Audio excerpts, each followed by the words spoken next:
Kapos ka ba sa pera? Parang kahit anong kayod mo, laging kulang. Parang may humaharang sa swerte mo. Subukan mo ito, gamit lang ang simpleng siling labuyo. Ayon sa mga matatanda, ang siling labuyo ay hindi lang pampalasa. Isa rin itong simbolo ng lakas, proteksyon, at pagtaboy ng malas.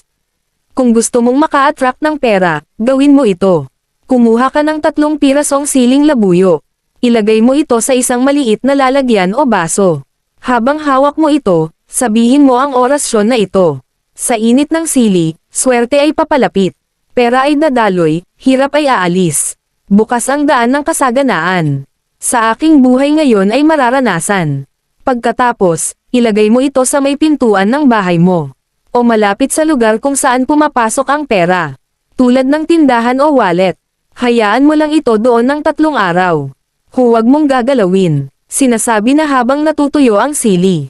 Hinihigop nito ang malas. At unti-unting binubuksan ang daan ng swerte sa iyong buhay. Pero tandaan, hindi sapat ang ritual lang. Samahan mo ito ng sipag, tiyaga, at tamang diskarte. Dahil ang tunay na swerte pinaghihirapan din. May nakapagpatoto na rin sa swerteng hatid ng sili. Kaya kung kapos ka ngayon, subukan mo ito, wala namang mawawala. Malay mo, ito na ang simula ng pag-angat mo.